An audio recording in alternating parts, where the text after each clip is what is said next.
And how do you go about picking a song, Tom? Or do you collaborate with people and decide that way, or? Not really, no. My guide is, if I don't like a song, I don't sing it.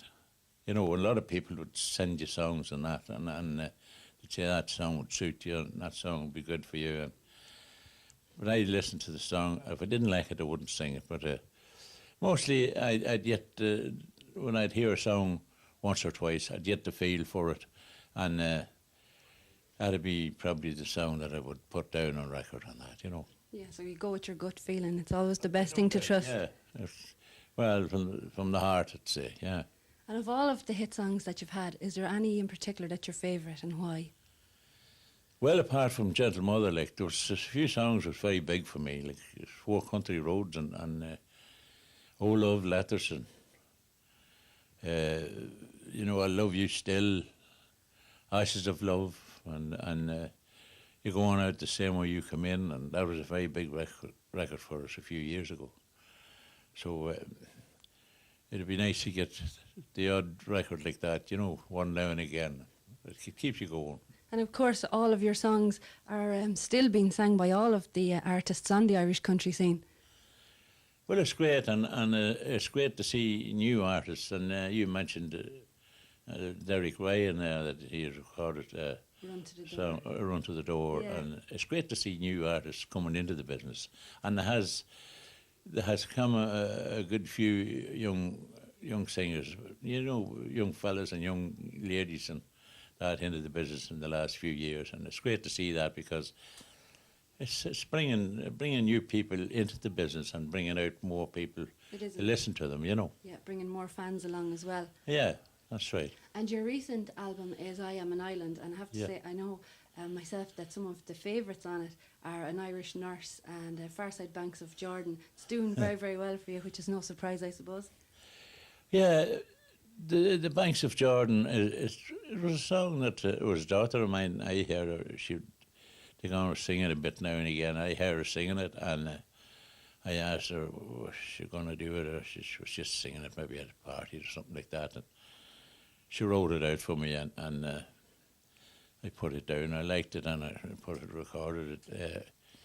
Irish Nurse was written by Henry there, and it's about, you know, Irish girls going to... Yeah, it's very relevant to a lot of people that are settled over in England. Well, there's no doubt about it, and the way the clock has turned again, and there's an awful lot of young Irish girls going over to England again and training to be nurses and that, you know. But we used to play in a place called Romford. It was an Irish club in Romford, and we used to play it nearly every time we went on tour to England. And it'd be all Irish nurses that were there and that, mostly Irish people. And I suppose that's where he got the idea, Henry got the idea for to write the song about it, you know. And can fans look forward to some new material from you? Well, if it comes along, you never know what we do, yeah.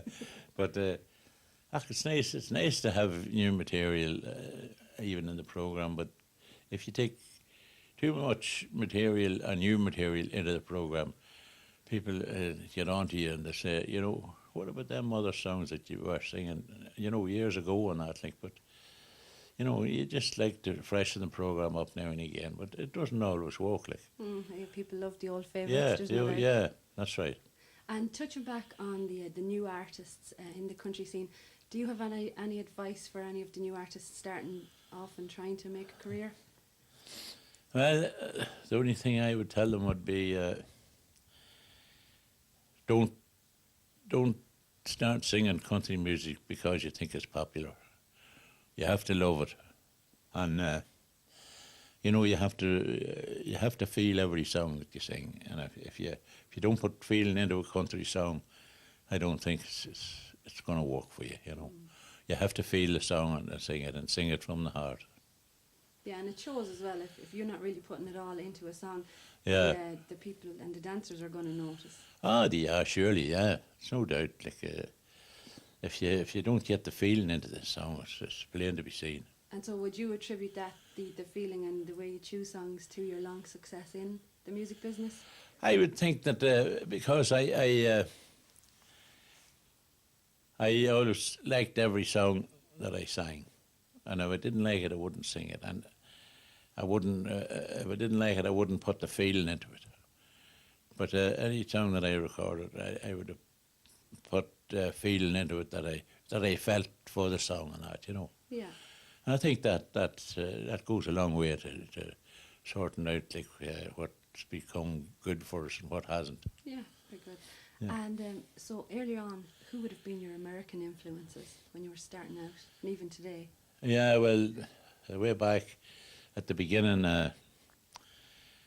Hank Williams would have been the first. Hank Williams and probably Jimmy Rogers, and then later on Johnny Cash and Stonewall Jackson and Porter Wagner and you know, George Jones. There's some great singers, like American singers, and I would have recorded maybe one or two songs of a lot of them, you know. So that's where I would have got a lot of the material, and then in the latter years, like Johnny McCauley wrote a lot of songs for me, and good songs, and then Henry wrote a few songs as well for us. Henry is a fantastic songwriter, there's no doubt. Yes, he has the gift now. You have to be a poet, I think, to write songs and that. You know, I started writing maybe a dozen songs, and I got about 10 lines done, and I'd have the whole story tied up in the 10 lines, and that's it. I couldn't think of no way out. You couldn't stretch it out a bit? No, couldn't stretch it. And tell me, Tom, if you hadn't chose singing as a career, what do you think your profession in life would have been? A carpenter. A carpenter? Yes.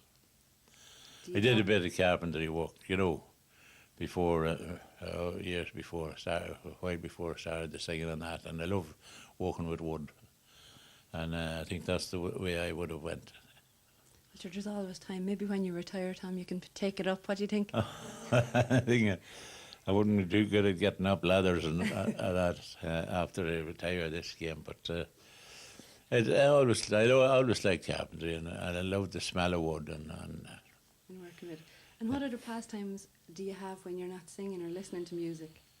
I used to play a lot of golf, but I gave it up then a few years ago, and I do a fair bit of fishing, and I do a bit of gardening around home and growing vegetables and potatoes and all that sort of stuff.